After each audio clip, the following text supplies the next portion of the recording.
Friends, welcome back to my channel. Friends, कैसे हैं आप सभी। आज मैं सीटेट के लिए नई वीडियो लेकर के आई हूँ। ये सीटेट का इन्वायरमेंट है। इन्वायरमेंट से आपके सीटेट प्राइमरी में 30 क्वेश्चंस आते हैं, जिसमें वो 30 क्वेश्चंस क्लास 3 से लेकर के क्लास 5 तक की NCERT पर्यावरण की बुक से होते हैं। तो फ्रेंड्स, आज मैंने क्लास 5 का एक कंक्लूजन पॉइंट्स लिया है। अगर आप इसको देखते हैं तो आपको फिर कहीं और से भी पढ़ने की ज़रूरत नहीं है। तो फ्रेंड्स, ये बहुत ही इंपॉर्टेंट पॉइंट्स हैं और इसमें फैक्ट वाइज क्वेश्चंस आपकी सीटेट के एग्ज़ाम में पूछ लिए जाते हैं। जैसे हम स्टार्ट करते हैं, हमारा पहला पॉइंट है चींटी। चींटी के बारे में, चींटियाँ चलते समय ज़मीन पर कुछ ऐसा छोड़ती हैं जिसे सूंघ कर पीछे आने वाली चींटियों को रास्ता मिल जाता है। इसलिए हम लोग देखते हैं कि चींटियाँ हमेशा एक लंबी कतार में क्रमबद्ध चलती रहती हैं। मीन्स ये है कि चींटी जो है वो अपने सामने वाली चींटी को कैसे फॉलो कर रही होती है, उसकी द्वारा छोड़ी गई एक गंध से।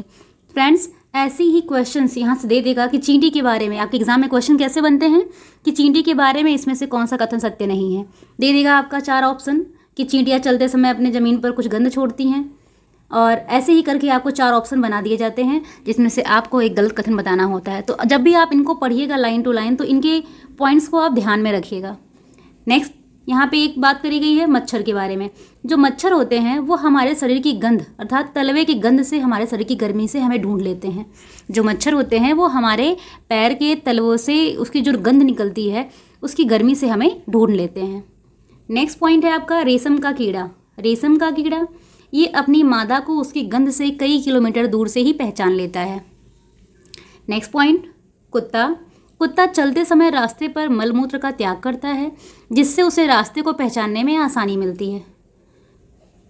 पक्षियों की आंख उनके सिर के दोनों तरफ होते हैं, इसलिए पक्षी एक समय में 2 अलग अलग चीज़ों पर नज़र डाल सकते हैं।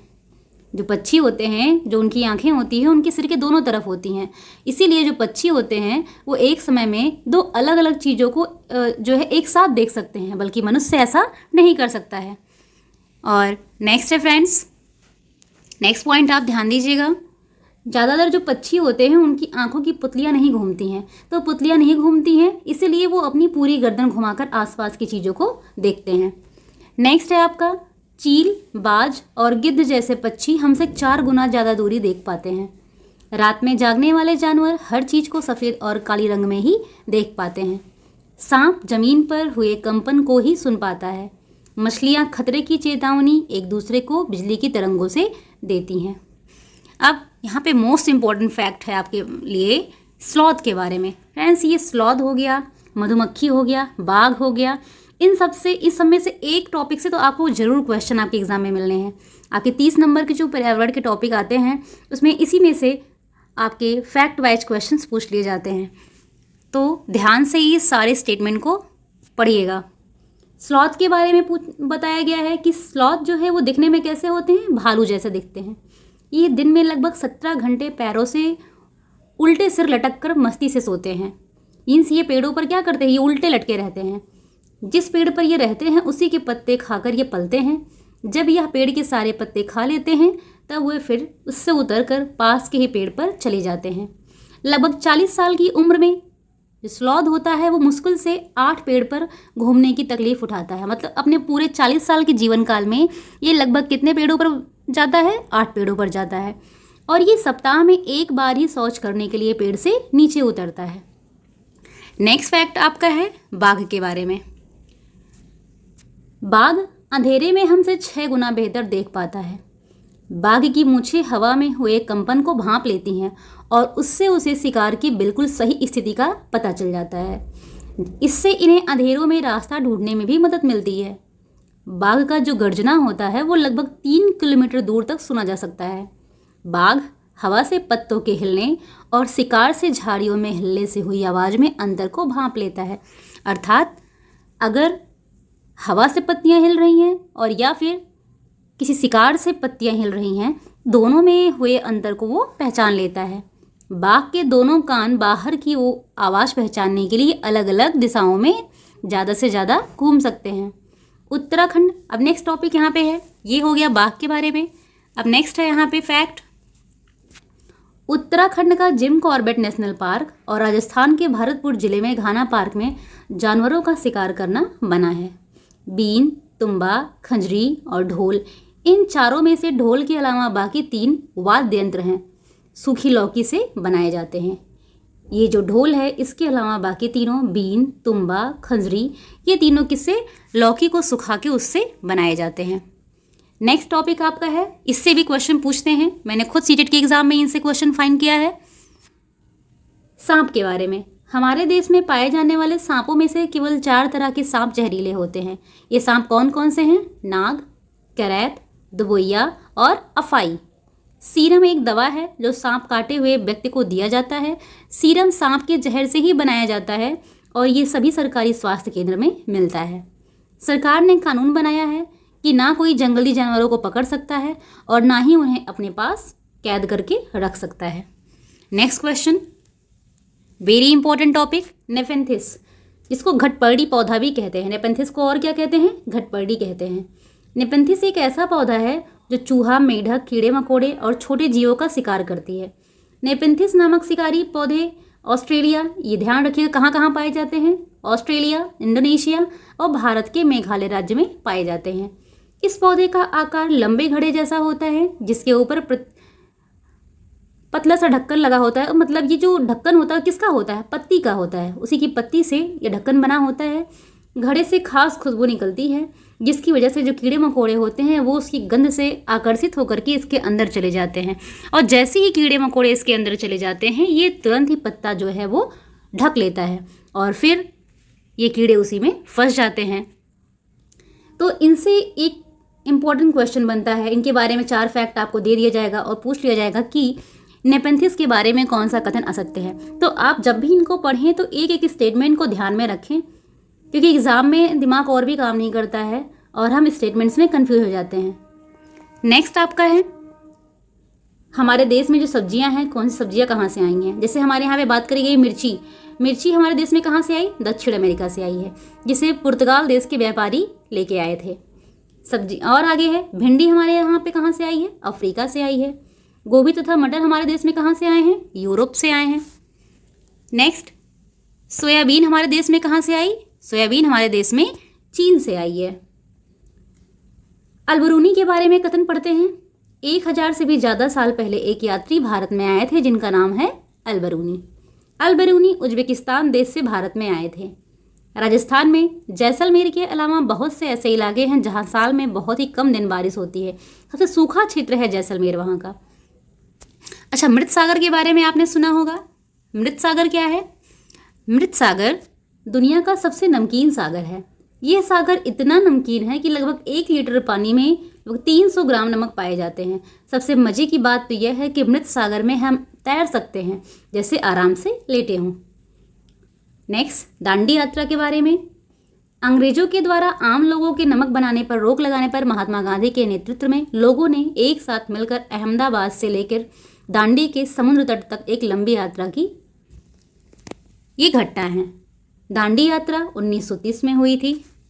नेक्स्ट फैक्ट पढ़ते हैं मलेरिया के बारे में। मलेरिया मादा मच्छर एनाफिलीज के काटने से फैलता है। मलेरिया खून की जांच से पता चलता है। मलेरिया की दवाई पुराने ज़माने में सिनकोना पेड़ की छाल से बनाई जाती थी। ये क्वेश्चन आज भी अराइज होता है कि जो मलेरिया की दवा है वो किसकी पेड़ की छाल से? तो सिनकोना पेड़ की छाल से बनाई जाती थी। मच्छर के काटने से मलेरिया, डेंगू, चिकनगुनिया ये बीमारियां होती हैं। एनीमिया क्या है फ्रेंड्स? एनीमिया खून में हीमोग्लोबिन या आयरन की कमी से एनीमिया नामक रोग हो जाता है। एनीमिया से बचने के लिए गुड़, आंवला और हरी पत्तेदार सब्जियां खानी चाहिए। नेक्स्ट फैक्ट, माउंट एवरेस्ट पर चढ़ने वाली प्रथम महिला बछेंद्री पाल। बछेंद्री पाल माउंट एवरेस्ट पर चढ़ने वाली प्रथम भारतीय महिला हैं। बछेंद्री पाल ने 23 मई 1984 को दिन में 1:07 पर 8,900 मीटर ऊंची माउंट एवरेस्ट चोटी पर कदम रखा था। माउंट एवरेस्ट का नाम नेपाली नाम क्या है? सागर माथा है। ग्लोब में भारत के ठीक विपरीत ब्राज़ील और अर्जेंटीना देश है। ये फैक्ट एग्जाम में आया है, कई बार ये क्वेश्चन पूछा गया है कि ग्लोब में भारत के ठीक विपरीत कौन कौन से देश हैं? ब्राज़ील और अर्जेंटीना देश। नेक्स्ट फैक्ट, टूटता तारा को उल्का पिंड कहते हैं, जो पृथ्वी के वायुमंडल में आते ही जल जाता है। नेक्स्ट फैक्ट, चांद पर पहुंचने वाला प्रथम व्यक्ति नील आर्मस्ट्रॉन्ग है, जो 1969 में चांद पर सबसे पहले कदम रखे थे। सुनीता विलियम्स अंतरिक्ष में सबसे लंबे समय तक रहने वाली प्रथम महिला हैं। एलपीजी, मोम, कोल तार, ग्रीस जमीन के अंदर से प्राप्त होते हैं। प्लास्टिक और पेंट को बनाने के लिए भी तेल का इस्तेमाल किया जाता है। ठंडे रेगिस्तान, जो कि लेह और लद्दाख हैं। लेह और लद्दाख को ठंडा रेगिस्तान कहते हैं। यह इलाका सूखा, समतल और ठंडा होता है। लद्दाख में बहुत ही कम बारिश होती है। यहाँ दूर दूर तक बर्फ से ढके पहाड़ और सूखा मैदान होता है। लद्दाख के पहाड़ों पर इतना सूखा माहौल होता है कि वहाँ पर पौधे नहीं उग पाते हैं। पश्मीना शॉल के बारे में, पश्मीना शॉल से मेरे एग्जाम में भी क्वेश्चन मिला था। पश्मीना शॉल में लगभग 6 स्वेटरों के बराबर गर्मी होती है। पश्मीना शॉल में लगभग 6 स्वेटरों के बराबर गर्मी होती है। फ्रेंड्स, इसी से ऐसे ऐसे क्वेश्चन आते हैं कि एग्जाम में हम कंफ्यूज हो जाते हैं। तो अब ध्यान से इन फैक्ट्स को पढ़िएगा कि जो पश्मीना शॉल होती है इसमें लगभग 6 स्वेटरों के बराबर गर्मी होती है। पश्मीना शॉल को मशीने के द्वारा नहीं बीना जा सकता, बल्कि क्योंकि इसके जो जिस बकरी से निकलता है उस बकरी के जो बाल होते हैं वो बहुत ही पतले बाल होते हैं, इसीलिए इसकी जो बुनाई होती है वो हाथों के द्वारा की जाती है। एक बुनकर लगभग 250 घंटे तक बुनाई करता है, तब जाकर एक साधारण सी पश्मीना शॉल तैयार होती है। कश्मीर के लोग जो है वो खाने के लिए रोटी घर में नहीं बनाते हैं, बल्कि वह रोटी को दुकान या बेकरी से ही खरीदते हैं। हाउस बोट क्या है? हाउस बोट 80 फुट तक लंबे तथा बीच में से 8 से 9 फुट चौड़ाई वाले एक नाव की तरह होता है। इसमें श्रीनगर में बाहर से आए हुए पर्यटक लोग रहते हैं। केचुए के बारे में नेक्स्ट फैक्ट है, केचुए जमीन में छेद बनाते हैं जिससे जमीन पीली हो जाती है। इन केचुए के मल से जमीन उपजाऊ बनती है। कुड़ुक भाषा कहाँ की भाषा है? झारखंड की भाषा है। ये जंगल का अधिकार कानून 2007। यह कानून आदिवासियों को जंगल पर उनका हक दिलाता है। जो लोग कम से कम 25 साल से जंगल में रह रहे हैं उनके वहाँ के जंगल और वहाँ पैदा होने वाली चीज़ों पर उनका हक होता है। उन लोगों को जंगल से हटाया नहीं जा सकता। नेक्स्ट फैक्ट है झूम खेती के बारे में। मोस्ट इंपॉर्टेंट फैक्टर है ये, झूम खेती, वेरी इंपॉर्टेंट। मिजोरम में झूम खेती होती है। झूम खेती में मिट्टी को हल्के से हिलाकर बीज रख देते हैं और एक ही खेत में अलग अलग तरह के बीज जैसे मकई, सब्जियां, मिर्च और चावल बो दिए जाते हैं। झूम खेती में खेत में अनचाही घास उग सकती है तो उसको उखाड़ते नहीं हैं। यहाँ पे ये क्वेश्चन एग्जाम में कन्फ्यूज किया था कि उसको उखाड़ते हैं या फिर उसको उखाड़ते नहीं है। तो उसको उखाड़ते नहीं बल्कि उसे ज़मीन पर काट कर गिरा देते हैं और वो वहीं पे सड़ जाता है, उसको वहीं जला देते हैं, जिससे ज़मीन जो है वो उसके राख से उपजाऊ बन जाती है। नेक्स्ट टॉपिक यहाँ पे टीन खेती किसे कहते हैं? एक टीन बीज को जितनी ज़मीन में बो देते हैं उसे एक टीन ज़मीन कहते हैं तथा इस प्रकार की खेती को टीन खेती कहते हैं। चुराव नाच कहाँ पे होता है? मिज़ोरम में होता है। तो फ्रेंड्स, आज के लिए इतना ही। ये सीटेट के लिए बहुत ही इंपॉर्टेंट क्वेश्चंस, बहुत ही इंपॉर्टेंट फैक्ट्स हैं। यहाँ से बहुत ही इंपॉर्टेंट क्वेश्चन बनते हैं। इस पे और डिटेल्ड वीडियो मैं आपको नेक्स्ट लेकर के आती हूँ। Okay, thank you.